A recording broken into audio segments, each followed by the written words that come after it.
ప్రజాస్వామ్యాన్ని ముందుకు తీసుకెళ్లడంలో election commission కీలక పాత్ర పోషిస్తుంది. ప్రజాస్వామ్యంలో ఎలక్షన్స్ అనేవి పండగల వంటివి. అయితే చీఫ్ ఎలక్షన్ కమిషనర్ మరియు ఇతర ఎలక్షన్ కమిషనర్స్ నియామకాల విషయంలో ప్రభుత్వాన్ని పైచేయి ఉండాలా, లేదా దానికి ఒక ఇండిపెండెంట్ కమిటీ ఉండాలా? ఈ చర్చ భారతదేశంలో ఎప్పటి నుంచో ఉంది. దీనికి సంబంధించి 2023లో సుప్రీంకోర్టు ఒక జడ్జిమెంట్ ఇచ్చిందనమాట. అదే Anoop Baranwal versus union of India 2023. ఈ కేసులో 5 జడ్జీలు గల రాజ్యాంగ ధర్మాసనం ఒక మాట చెప్పింది. ఖచ్చితంగా ఒక సెలక్షన్ కమిటీ ఉండాలి. ఆ కమిటీలో ప్రధానమంత్రి, లీడర్ ఆఫ్ అపోజిషన్ మరియు చీఫ్ జస్టిస్ ఆఫ్ ఇండియా ఉండాలని చెప్పింది.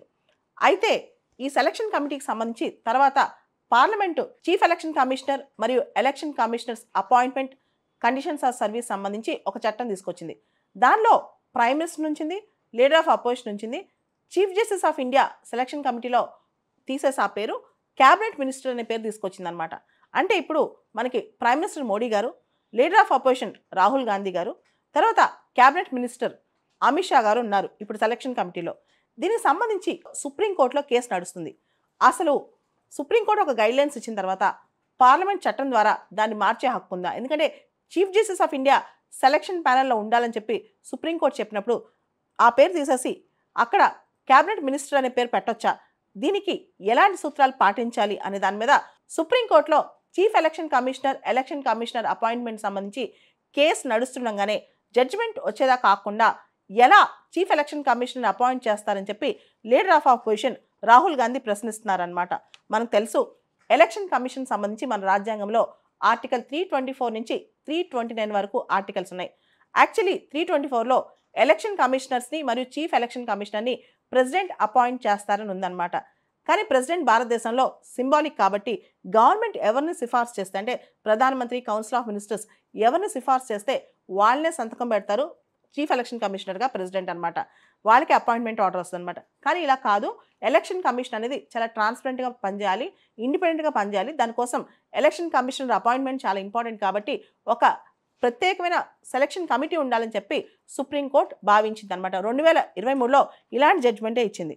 అయితే ఎలక్షన్ కమిషనర్స్ అపాయింట్మెంట్కి సంబంధించి ప్రభుత్వం యొక్క పాత్ర ఏంటి అనే దాని మీద కేవలం అధికారంలో ఉన్న పార్టీ మాత్రమే ఎలక్షన్ కమిషనర్స్ అపాయింట్మెంట్లో చాలా కీలక పాత్ర పోషిస్తుంది.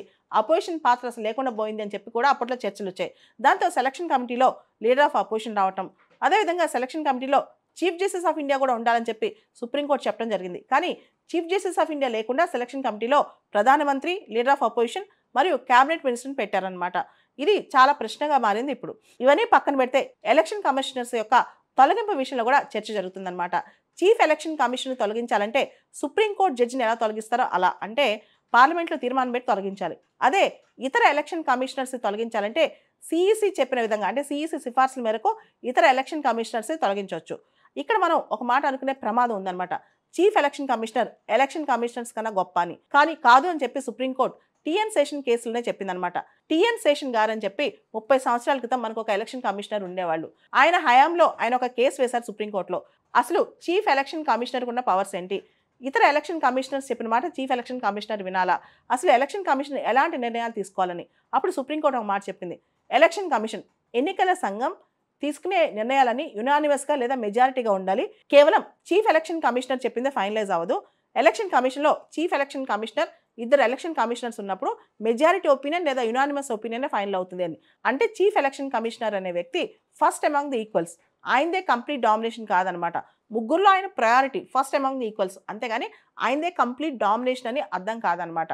అదేవిధంగా చీఫ్ ఎలక్షన్ కమిషనర్ మరియు ఎలక్షన్ కమిషనర్ల నియామకం విషయంలో ఈ మధ్య తీసుకొచ్చిన యాక్ట్ 2023లో ఏదైతే చట్టం తీసుకొచ్చారో ఆ చట్టంలో ఒక మాట ఉంది, చీఫ్ ఎలక్షన్ కమిషనర్ కానీ ఎలక్షన్ కమిషనర్స్ కానీ వాళ్ళు గవర్నమెంట్ ఆఫ్ ఇండియాలో సెక్రటరీ లేదా ఆ ఈక్వల్ ర్యాంక్తో పనిచేసి ఉండాలన్నమాట.